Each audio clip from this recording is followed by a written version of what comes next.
nagaan isiniif haa ta'u. Har'a guyyaa koo wajjin dabarsina.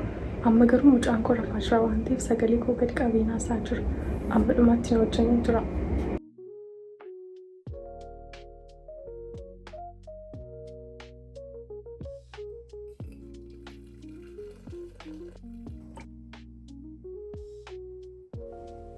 Utuun guyyaa kun eegalin dura kadhannaadhaan jalqabee garuu paartii kadhannaa sana riikaardiin goone sababni isaa anaaf waaqayyo gidduutti parsanaalii waan ta'eef.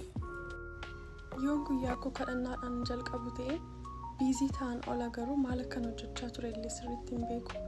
Kanaaf yeroo guyyaa keenya waaqayyotti kennine jalqabnu guyyaa firii qabuu fi guyyaa bareedaa nuuf ta'a.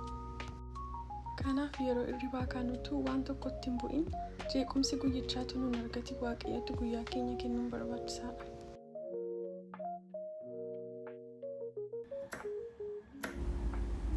Amma immoo baayibul istadii koo ergan fixee ciree baay'ee laayitii ta'e hojjechuutti hin jira.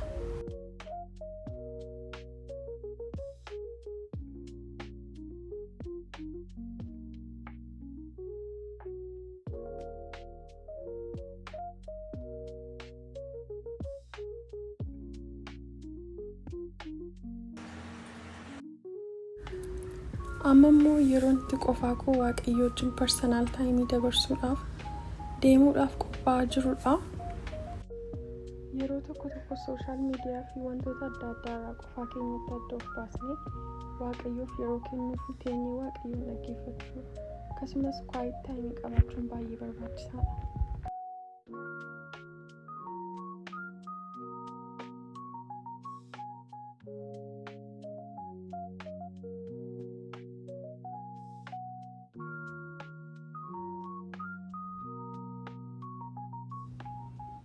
Amma qophaa'ee fixee gara paarkiitti deemuutti jira.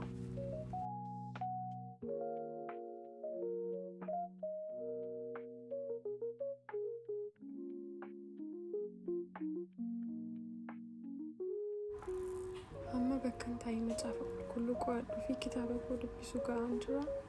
Amma dhumaatti obsaan duukaa jira.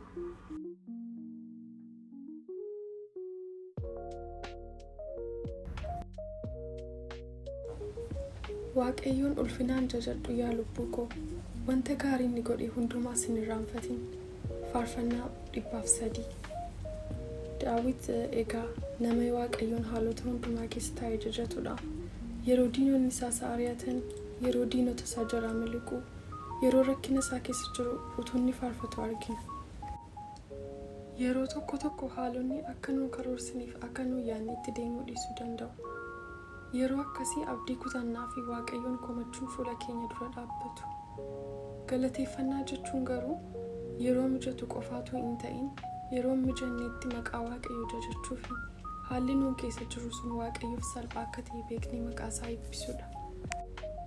Yeroo waan hundumaaf galateeffannu haalonni nuun keessa jiru hundinuu jijjiiramuu jalqabu. Kanaaf galateeffannaan kan yeroo argannu qofaa utuu hin ta'in laayif istaayilii kiristaanaa ta'uu qaba. Warri chaanaalii kanaaf haaraa taatan viidiyoo ta'an akkas hin darbiniif sabskiraayib gochuun dagatinaa. Amma immoo baayibul istadii koo fi kitaaba koo dubbisee fixee gara manaatti yeroon galaa jirudha. Viidiyoo irratti garuu kukkutee haala gabaabaadhaan isinii kaa'e. Amma dhumaatti obsaan waan na duukaa turtaniif eebbifamaa. Yeroo eebbaa qabaadhaa.